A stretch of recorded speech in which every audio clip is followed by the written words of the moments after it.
Coloca proteção, capacete, luvas de macacão e tudo mais e acelera o mundo! Estamos no ar com mais um vídeo aqui no canal Esporte Total, momentos emocionantes no YouTube e também nosso site aí, informatudo.com.br, toda a informação começa lá, então fique ligado. Assunto de hoje, Toprak Razgatlioglu, esse cara não sai da mídia, com certeza, né? E agora ele rejeitou a oferta da Yamaha e também agora a BMW pode estar na mira, já pensou? Vou te falar aqui qual é o valor que ele recusou da Yamaha e também as novas possibilidades, novas janelas que foram abertas para ele com essa declaração do seu empresário no último final de semana lá na Catalunha. Então vai deixando o like aí, se inscreva, acione o sininho, clique em todas as notificações, assim você não perde nada, compartilhe nossos links também, nosso Pix está aí na tela, 2 Pix. Você pode doar qualquer valor nessa causa na divulgação desses esportes menos favorecidos na grande mídia, certo? Qualquer valor é bem-vindo. Roda a vinheta!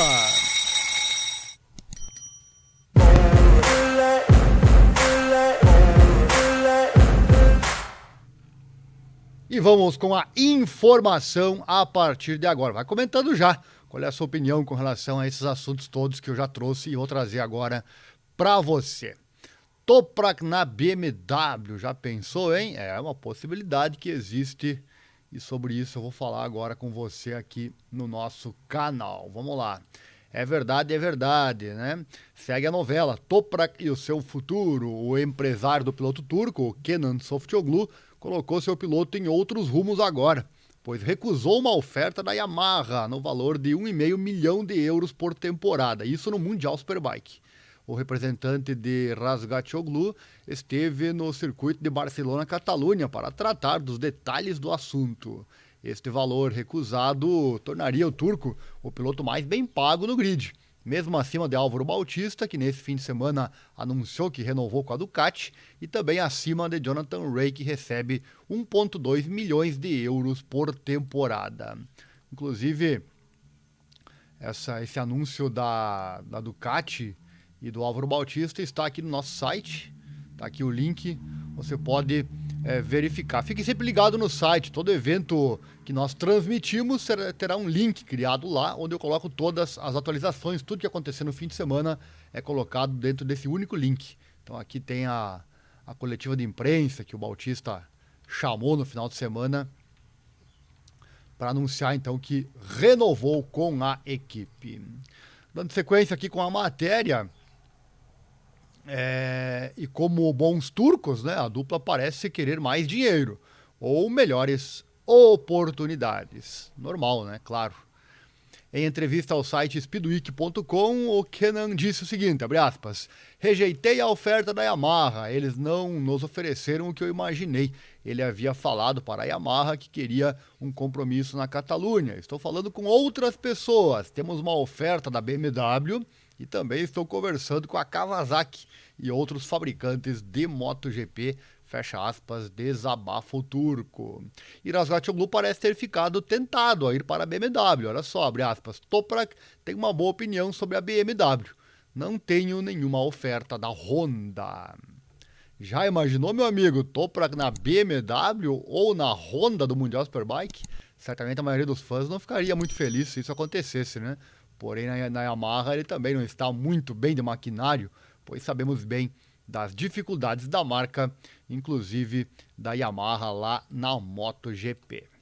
Dando sequência por aqui, vamos com mais informações. Navegue pelo nosso site, hein? Aqui tem muita coisa interessante, muitas coisas interessantes para você sobre os esportes que nós abordamos por aqui e demais assuntos gerais. O site é o informatudo.com.br. Dando sequência aqui na matéria, tem mais, vem comigo. Nosso canal é o canal que mais informa você sobre a motovelocidade. O principal problema em pular para a BMW certamente é a falta de resultados da M1000RR, né? Uma moto claramente deficiente para lutar por resultados. Scott Redding que o diga, né? Ele que é muito bom piloto e está sofrendo muito na marca. Inclusive já fizemos um vídeo aqui no canal sobre os motivos do Scott Redding ter ido para a BMW. Esse vídeo está aqui no YouTube, o link também está aqui no site. Scott Redding esclarece decisão de mudar para a BMW. Ele está sofrendo muito lá, nota-se isso a cada corrida e o turco pode ir para o mesmo caminho, né? A BMW é uma moto que os pilotos atuais não conseguem dominar e claramente não é favorita, né? No entanto, isso não seria um problema para a dupla turca, que é clara quanto à sua ambição. Olha só, abre aspas. Quando fomos para a Yamaha em 2020, muitas pessoas me desaconselharam, dizendo que destruiria a carreira do Toprak. Palavras do Softoglu. E claro, né, o motivo de haver essa procura por outra marca é a insatisfação com a Yamaha, não só financeira, né, mas pela questão dos resultados que ele não consegue mais mostrar como fazia no ano passado e principalmente lá em 2021, quando ele conquistou o título mundial daquele ano. Todo fim de semana de corrida ele costuma reclamar de algo que não funciona na moto. Mas a dupla ainda está pensando sobre a Yamaha, olha só, não é uma carta rasgada no baralho não. Abre aspas, do lado positivo a Yamaha ofereceu-nos um contrato de longo prazo e temos uma relação muito próxima com a Yamaha Turquia. Não vou apressar nada, podemos não decidir para onde vai o Toprak até o verão, fecha aspas. E será que é... verão da Europa, obviamente, né? E será que é bom um contrato longo com a Yamaha? Vai comentando aí, meu amigo, deixe seu comentário. Por falar em fã, né, você aí já deve estar querendo perguntar, e a MotoGP? Esta é uma opção que o gerente de Toprak já tentou saltar fora, argumentando que seu piloto foi criado na Superbike e não na MotoGP. Agora ele comenta que só temos 2 lugares lá, e é difícil. Ele se referindo, claro, à questão de ter só 2 Yamaha no grid, apesar de existir a possibilidade de termos mais 2 com a VR46, quem sabe já em 2024, é uma possibilidade que está na mesa, mas temos que aguardar para ver se vai se confirmar essa realidade. E ele disse, só tem 2 Yamaha lá, já mudou um pouquinho o tom, né? Porque ele disse recentemente que só iria para o MotoGP se fosse uma equipe de fábrica, né? Enfim, né? Mas com certeza 2 Yamahas apenas dificultam essa transição. E ele também falou sobre o teste em Jerez, na M1. O teste, abre aspas, o teste queimou um pouco o Toprak para a MotoGP. Estou desapontado que eles não prepararam o assento para as dimensões do Toprak, para eu testar corretamente. Não sinto que a Yamaha fez valer o suficiente, fecha aspas. E sobre os testes lá em Jerez, fizemos um vídeo também aqui no canal. O vídeo, deixa eu colocar aqui para você na tela. Tem 2 vídeos, né? Esse aqui que é o último teste, esse que o Kenan criticou, né? Eles não terem ajustado a moto de acordo para o Toprak. E tem o primeiro teste dele na MotoGP, já são 2, né? Também vazou os tempos naquela oportunidade. Os 2 vídeos estão aqui caso você ainda não tenha assistido. Bom, e para finalizar aqui, vamos falar lembrar, né, que o Toprak tem uma estrutura física grande, parecida com a de Valentino Rossi. Então, por esse motivo, nas palavras aqui do Kenan, teria que ter havido esse ajuste para a pilotagem dele. E sem dúvida, isso aí dá diferença, né? E para encerrar, ele já avisa publicamente, abre aspas, a MotoGP iria destruí-lo, mas se ele realmente quer pilotar lá, como seu empresário, farei tudo o que puder para conseguir o melhor lugar possível, palavras dele. E aqui nota-se bem algo que você que acompanha nossos canais já soube, né, por aqui. O Kenan parece ser quem menos quer ir para a MotoGP, e claro que pode ter feito a cabeça do Toprak nesse sentido, né? Mas claro que tudo sempre tem 2 lados, e ir em uma vaga ruim da MotoGP realmente poderia estragar a carreira promissora dele. Lembrando que no Mundial Superbike, os seus 2 únicos rivais atuais já têm certa idade e nos próximos anos deverão se aposentar, né? Coisa natural para qualquer piloto ou esportista, o que facilitaria a vida do piloto na categoria. Em teoria, claro, pois novas promessas surgem a todo momento e quem sabe já estejam até em outra moto só esperando a oportunidade. Então tá aí as novidades com relação ao Toprak Razgatlioglu nessa entrevista aí feita lá durante a etapa do final de semana do Mundial Superbike. Para fechar aqui o vídeo, vou trazer então o que aconteceu no final de semana, né? Deixa eu trazer aqui o que aconteceu no final de semana, o Mundial Superbike e os seus resultados. O Álvaro Bautista fez barba, cabelo e bigode por lá, né? Ganhou tudo. Fez a tríplice coroa. Ele só perdeu uma corrida até agora, o Bautista, né? Incrível. Olha só, na Austrália foram 3 vitórias. Na Indonésia é que o Toprak venceu a Superpole Race. As outras 2 corridas deu Bautista. Na Holanda, 3 vitórias. E agora na Catalunha, mais 3 vitórias. Álvaro Bautista, 236 pontos, com o Toprak em segundo, 167. Ducati, 241. Yamaha, 183 no Mundial Superbike. Jonathan Rea parece que tá indo para trás cada vez mais. Né? Teve queda, pisou ali na parte branca, caiu, enfim. O Rea já não está naquela mesma forma, apesar de ainda estar brigando junto com o Toprak e também com Álvaro Bautista, este último na medida do possível, né? Porque não é nada fácil brigar com o Álvaro Bautista, né? Com essa Ducati. Classificação, na passadinha aqui também, na MotoGP, fim de semana tem GP com transmissão ao vivo aqui no nosso canal, GP da França, com o início da Moto E, né? Não esqueça, Moto E.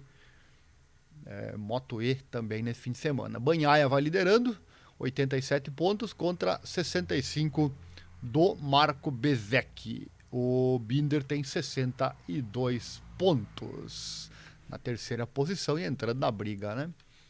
Nos construtores da MotoGP, Ducati também lidera, 137 contra 81 da KTM, que é uma lavada, né?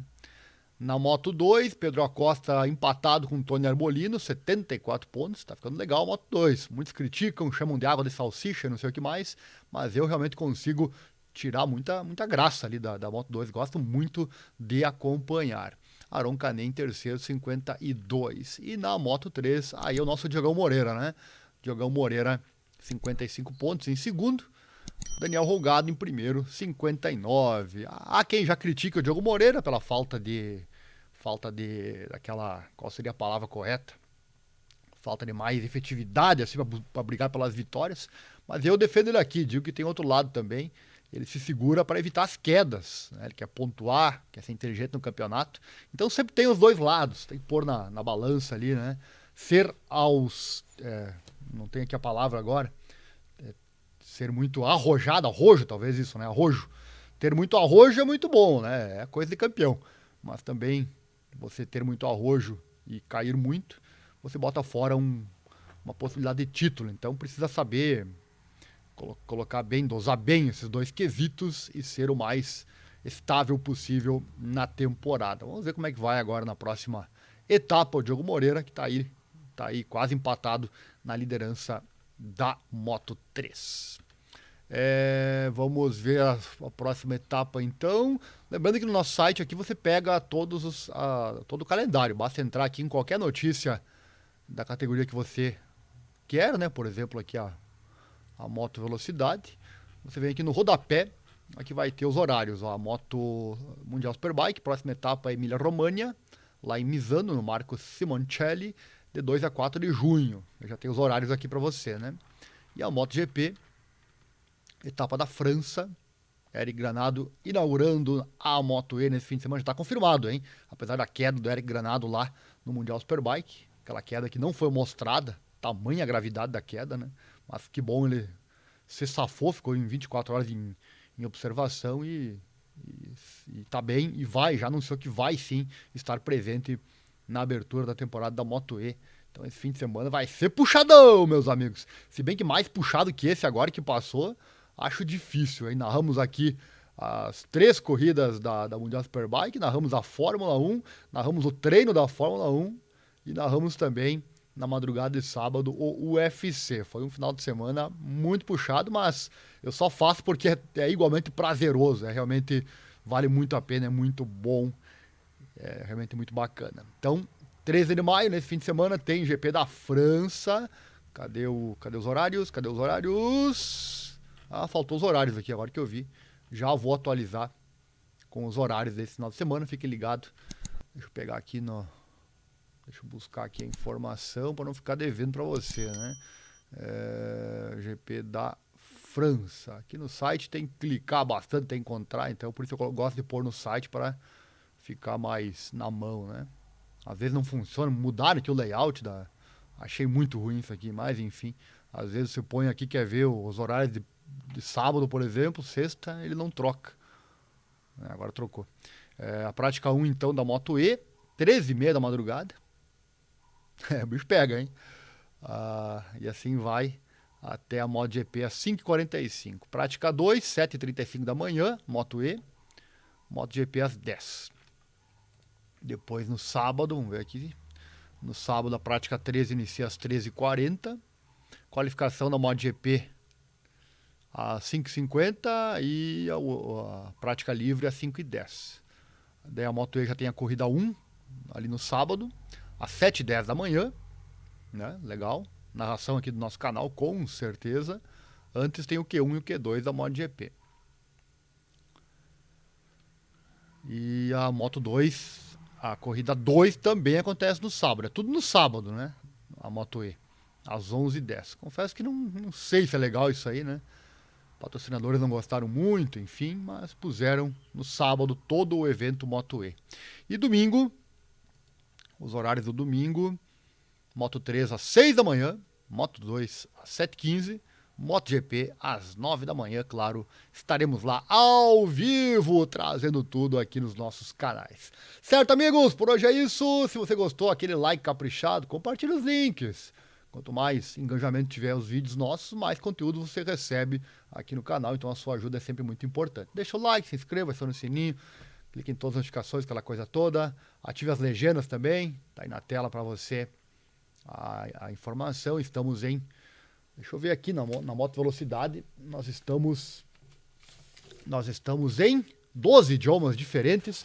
Se tiver faltando algum idioma aí, deixe nos comentários e eu insiro com todo prazer, certo? Por hoje é isso. Não esqueça, se proteja sempre e acelera o mundo. A emoção da velocidade é o que nos move. Abraço e até mais.